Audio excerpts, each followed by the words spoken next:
Tu sais pourquoi 8 objectifs sur 10 meurent quasiment de leur propre mort alors que la personne est compétente, motivée et gagne bien sa vie?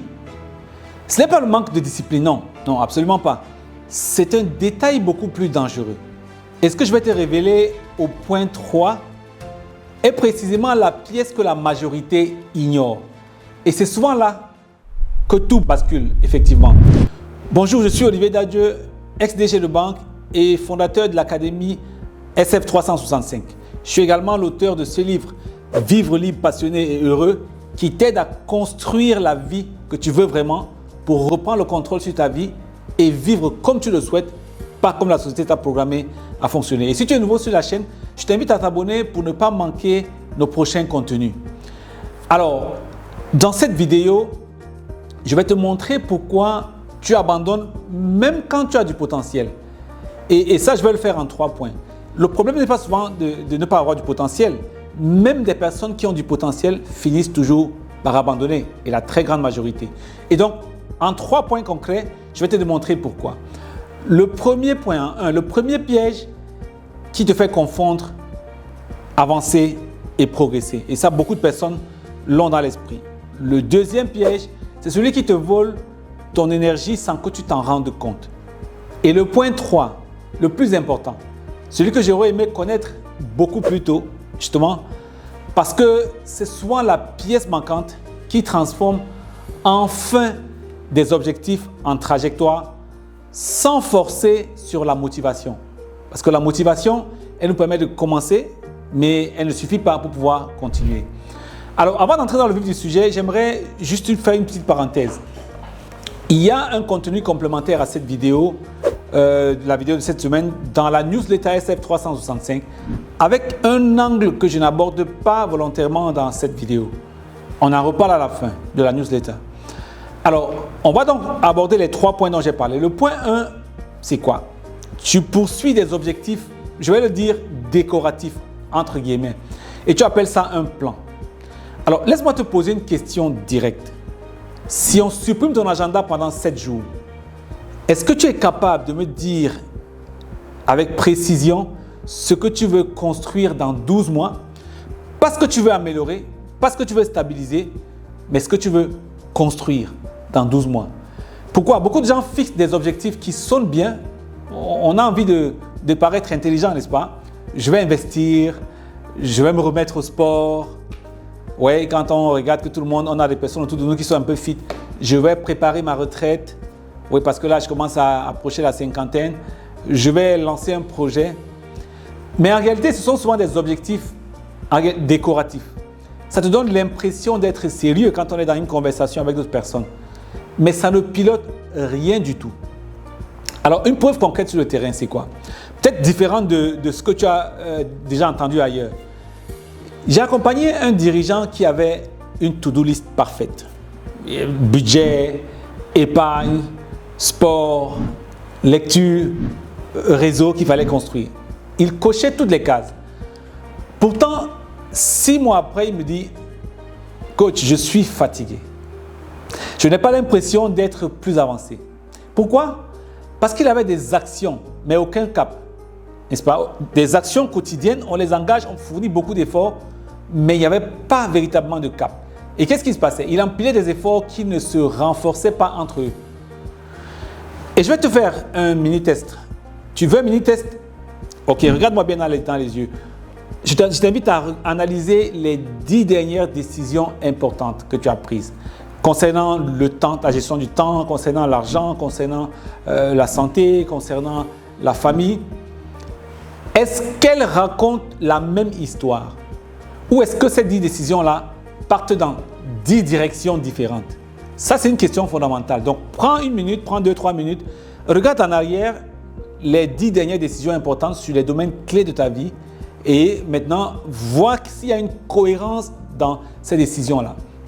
Et là, on va commencer à voir le premier point. On va donc passer maintenant au point 2. Maintenant que tu sais ça, il y a un piège que presque tout le monde rate. Même quand l'objectif est bon, même quand on arrive à faire cette petite cohésion-là, tu l'installes dans un système qui le détruit. Et c'est ça le point 2 justement, n'est-ce pas? Le point 2, c'est que comme la plupart des personnes, tu sous-estimes le coût caché de l'entropie, n'est-ce pas? Le coût caché, l'entropie de ta vie. Je ne sais pas si tu es familier avec la loi de l'entropie. Je vais en parler tout à l'heure. La deuxième question directe pour toi, c'est tu as combien d'engagements actifs en ce moment? Pas seulement les gros projets. Je parle de tout. Les responsabilités, les promesses, les abonnements par-ci, par-là, les crédits, les obligations familiales, les réunions inutiles, les groupes WhatsApp, les dossiers en attente, on doit se voir, à répétition. Il y a un phénomène simple. Plus ta vie est chargée, plus est créée de l'entropie. L'entropie, c'est la désorganisation naturelle qui apparaît quand tu n'as pas de structure claire. Alors, c'est une loi importante, la loi de l'entropie. Elle dit quoi? Toute chose laissée à elle-même tend naturellement vers la désorganisation. Ça veut dire que pour que le désordre s'installe dans ta vie, il n'y a pas besoin d'effort. On a simplement besoin de laisser tellement de choses aller par elles-mêmes et la loi de l'entropie va créer une désorganisation naturelle à laquelle tu seras simplement spectateur. Alors, je voulais partager avec toi une statistique importante. Si tu dors 6 heures au lieu de 7 heures pendant 5 jours, eh bien, tu gagnes 5 heures, n'est-ce pas? C'est un gain réellement, mais tu perds souvent bien plus en concentration, en régulation émotionnelle. Ça veut dire qu'on peut être au travail, un travail que tu avais l'habitude de faire en 1 heure, tu vas te retrouver en train de le faire en 1h30, en 2h30, 2 heures de temps, parce que la concentration n'est pas optimale. Tu perds également en régulation émotionnelle. Ça veut dire que la capacité à autogérer et remettre en place tes émotions va être beaucoup plus retardée et donc ça peut créer encore plus de problèmes. Naturellement, il y aura un impact sur la qualité des décisions. Résultat, tu crois gagner du temps en dormant moins, 1 heure de moins, mais tu perds justement ton pilotage. Et c'est là que tes objectifs tombent. Pas parce qu'ils sont mauvais, mais parce que ton quotidien a un bruit de fond trop élevé. Oui. Et je voulais te partager maintenant un exemple concret. Parce que parfois, quand on en parle, ça reste un peu à un niveau superficiel. Mais je vais partager le cas d'une cadre supérieure que j'ai coachée qui avait l'objectif d'épargner sérieusement, n'est-ce pas? Tout était calculé, sauf une chose. Elle vivait en mode réparation permanente. Réparer la santé qu'on a un peu négligée, la fatigue qui est toujours un peu présente, des petits conflits par-ci, par-là, des urgences récurrentes. Et à chaque imprévu, qu'est-ce qu'elle faisait? Elle puisait dans l'épargne qu'elle a durement accumulée. Et au bout d'un moment, elle arrivait à une conclusion simple. Je n'y arrive pas. Non, elle y arrivait en réalité. Mais son système neutralisait son effort. Tout ce qu'elle faisait, mettait les efforts pour épargner. Le système qui était autour d'elle, qui n'avait pas suffisamment de préparation, réduisait en néant les efforts qu'elle a fait et donc elle pouvait naturellement arriver à la conclusion que ça ne donnait rien du tout. Question pour toi. Et toi, c'est quoi ton bruit de fond principal? Est-ce que c'est la fatigue? Est-ce que c'est la désorganisation due à cette surcharge-là? Est-ce que ce sont des dépenses émotionnelles? Est-ce que c'est trop de promesses, des promesses à tout le monde? Est-ce que c'est trop de oui?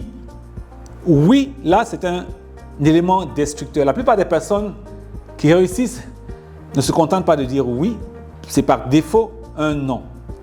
Donc toi, de ton côté, fais le diagnostic et vois exactement qu'est-ce qui est ton bruit de fond.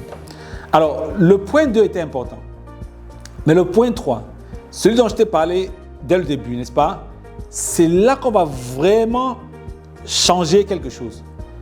Parce que même si tu supprimes le bruit de fond, il te manque encore une pièce claire, une pièce importante. Un cadre de décision non négociable. Ça veut dire que même si tu arrives à créer, à avoir un bon objectif et que tu n'as pas un cadre de décision, malheureusement, ça va réduire en néant les efforts pour avancer dans la bonne direction. Le point numéro 3, c'est quoi? Tu n'as pas de règle de décision, donc la vie décide à ta place. La vie décide à ta place, ça veut dire que la vie t'envoie des imprévus au fur et à mesure qu'ils se produisent. Et toi, simplement, tu es dans la peau de la victime qui subit. Voici la révélation que peu de gens acceptent. Tu peux avoir des objectifs. Tu peux être organisé. Tu peux même être motivé. Mais tant que tu n'as pas une règle de décision claire, eh bien, tu seras vulnérable à tellement de choses, à l'urgence, à la pression sociale, à la culpabilité, à la comparaison, n'est-ce pas? C'est tous les jours qu'on voit ça. Et ton propre besoin de prouver que tu assures. Parfois, il n'y a même personne en face, mais nous, simplement, on a envie de prouver qu'on est au contrôle et qu'on assure, qu'on est présent et qu'on est le cadre, qu'on est l'entrepreneur, qu'on est le dirigeant. Alors, une question directe pour toi. Quand tu dois choisir entre ton futur et un confort immédiat, qu'est-ce qui gagne le plus souvent? Est-ce que c'est ton futur ou c'est le confort immédiat? La réponse, tu souris, n'est-ce pas? Tu comprends déjà de quoi je parle. Alors, je vais te donner un cadre simple. Un cadre simple que j'appelle un filtre 3N, le filtre des 3N. Il y a 3 N. Peut-être qu'il y a un N qui est doublé, mais il y a 3 N qui vont te permettre de filtrer chaque fois que tu veux prendre une décision, n'est-ce pas? Le filtre numéro 1, c'est le filtre que j'appelle non négociable. Qu'est-ce que je protège quoi qu'il arrive? Est-ce que c'est ma santé? Est-ce que c'est mon couple? Est-ce que c'est mon épargne parce que c'est la sémence pour demain? Est-ce que c'est ma foi? Ou tout autre élément qui est important pour toi? Ce qui est là, ce que je souhaite qu'on retienne, c'est que tu dois avoir des éléments clairement identifiés à l'avance pendant que tu es calme en disant ceci, ce sont des non négociables. Et c'est le premier N. Le deuxième filtre, c'est le filtre de ce qui est nécessaire. Ça veut dire que c'est nécessaire, mais c'est encore négociable, n'est-ce pas? Qu'est-ce qui est utile, mais flexible? Et ça peut être des projets, ça peut être des loisirs, des week-ends qu'on voulait faire ou des améliorations qu'on avait envie d'apporter, n'est-ce pas? Ça veut dire qu'on a cette flexibilité de repousser, mais ne pas forcément abandonner. Mais on sait très clairement que voilà, ça c'est dans la partie des choses qui sont nécessaires, mais on va pouvoir les ajuster. Le troisième filtre, qui est un filtre très important, c'est le filtre de tout ce qui est nuisible. Qu'est-ce qui me coûte plus que ça ne me rapporte? N'est-ce pas? C'est très important. Et je vais t'inviter à regarder, et sans te juger, mais simplement comme quelqu'un qui observait ta propre vie, n'est-ce pas? Certaines habitudes, certains engagements pris, simplement parce qu'on a été habitué à être présent dans certains milieux, dans certains cadres, on va simplement y aller parce qu'on a cette habitude-là. Mais dans tous les cas, on doit se poser la question, est-ce que ça ne devient pas nuisible? Et regarder ça avec un détachement, n'est-ce pas? Ça peut être des dépenses qu'on s'est habitué à faire et ça devient comme une routine. On les fait simplement parce qu'on avait commencé à les faire. Ça peut être des relations que nous continuons à maintenir dans notre vie alors que nous savons très bien que tout cela nous suce de l'énergie et nous empêche d'avancer dans la direction de la construction de la vie que nous voulons réellement pour nous. C'est important. Et tant que tu n'as pas défini ça, tant que tu n'as pas défini ce cadre des éléments nuisibles, tu fonctionnes à l'instinct. Ces 3 éléments-là, n'est-ce pas? Ce qui est non négociable, ce qui est nécessaire et ce qui est nuisible, tu fonctionnes à l'instinct. Et l'instinct sous stress choisit automatiquement le court terme. Et c'est pour ça que petit à petit, on voit que beaucoup de cadres et dirigeants ont une tendance, ont un biais vers le court terme. On a tendance à prendre des décisions en privilégiant le court terme. Et c'est parce que parfois, on n'a pas un cadre de décision qui nous permet de trancher en quelques secondes. Oui, ça demande donc d'avoir une structure bien préparée à l'avance. Et quels sont les bénéfices de pouvoir avoir cette structure-là, n'est-ce pas? Cette structure qui va nous aider à construire effectivement la vie, qui va nous aider à préserver des objectifs qui, à la base, étaient importants pour construire la vie que nous voulions réellement. Alors, je vais te montrer comment ça se matérialise avec un exemple concret. Imagine, tu veux aider tes enfants dans la préparation de leurs études, n'est-ce pas? Tu veux investir, tu veux te remettre en forme. 3 objectifs qui semblent intelligents, mais voilà dans la vraie vie, n'est-ce pas, la scène. Un collègue t'invite dans un nouveau projet. Ah, il y a un projet ici, c'est rapide, on peut faire ça et voilà ce qui va se passer. Il t'en parle rapidement et il y a tel ou tel qui sont là dans ce projet. Ta famille élargie te sollicite financièrement au dernier moment. Oui, ils ont planifié un événement depuis, mais toi, tu es simplement informé au dernier moment et il faut absolument ta contribution, sinon la terre va tomber. Tu as une semaine très chargée et tu sautes le sport, n'est-ce pas? Tu as prévu tes séances de sport, mais la semaine est chargée et automatiquement tu te dis, bon, on verra plus tard. Ce n'est pas un problème, n'est-ce pas? Ce n'est pas un problème de morale. Ce n'est pas que tu n'as pas le moral, le mental pour ça. C'est un problème de règle de décision qui est absente, n'est-ce pas? C'est comme si je voulais prendre une décision, je voulais juste avancer sans avoir un cadre, sans avoir un élément qui me permettra de filtrer rapidement. Donc avec les 3 filtres, le filtre des 3 N si tu veux, tu changes le jeu. Étape 1, tu écris tes non négociables. Par exemple, quels sont mes 3 non négociables? Et c'est important de pouvoir les avoir clairement. Peut-être que tu en auras, si tu en as 10, ça devient compliqué. Mais tu te dis, ok, voici les éléments les plus importants dans mes non négociables. Par exemple, chaque mois, je mets X montant de côté avant toute dépense variable. Et c'est ce que font les riches, n'est-ce pas? Les riches mettent une partie de côté qui sert de sémence. Et pour eux, c'est un non négociable. Qu'il y ait des personnes qui soient dans le besoin, ils ont besoin de force aujourd'hui pour se rendre encore plus fort et être capable de porter davantage leur famille et leur communauté demain. Donc, cette semence-là, pour lui, c'est un non négociable. Par exemple, revenant à toi, ta propre énergie, tu vas te dire 2 séances de sport par semaine. Même courtes. Peut-être que tu fais des séances de sport d'1 heure ou d'1 heure 30, mais tu vas te dire, si je suis occupé, je vais faire mes 2 séances, au moins 30 à 45 minutes par exemple. C'est non négociable. Ça veut dire que ce n'est pas 5, mais c'est 2. Des choses que tu vas mettre dans ton programme en priorité absolue. Troisièmement, tu peux te dire par exemple, quel est le moment fixe avec la famille? Est-ce que ça va être les soirs? Est-ce que ça va être le week-end? Mais il faut créer un moment fixe en disant, ce moment au moins, lui là, je peux le protéger. Quel est le moment que tu peux créer avec la famille que tu vas pouvoir protéger, n'est-ce pas? En sachant que c'est un non négociable. Quand tu inviteras quelque part, tu vas dire, très bien, merci d'avoir pensé à moi, j'aurais mettre là, mais ça coïncide avec le moment familial, ça coïncide avec les engagements que j'ai avec la famille. Et ne pas se sentir coupable. Il y en a qui le font, mais qui se sentent coupables pendant des mois et des années même d'ailleurs. Pas quand j'ai le temps. Beaucoup de personnes disent, quand j'aurai le temps, je vais faire du sport. Comme je n'ai pas du temps maintenant, je ne fais pas du sport. Quand j'aurai le temps, je vais m'occuper de ma santé. Quand j'aurai le temps, je vais m'occuper de ma famille. En général, quand on dit cela, ce temps-là, on ne le trouve pas. Mais parce qu'il n'a pas simplement été classé en non négociable. Étape 2. Tu classes tout le reste, simplement, n'est-ce pas? Le nouveau projet rapide là, à côté. Peut-être nécessaire, mais plus tard. La sollicitation financière, tu réponds avec une règle claire.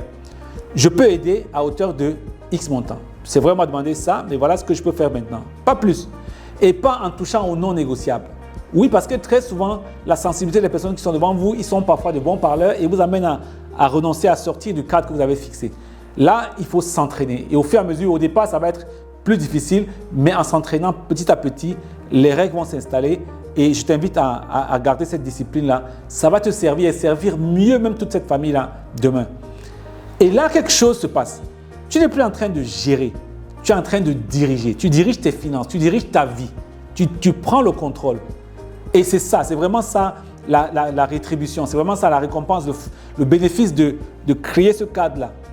Les gens qui transforment durablement leur vie n'ont pas une motivation spéciale. Non. Parfois, eux aussi, ils savent qu'ils vont être victimes, ils savent qu'ils vont être sensibles, mais ils ont une structure de décision qui rend le progrès automatique, même quand la vie est bouillante, même quand la vie envoie des imprévus. Alors, la dernière question directe pour toi.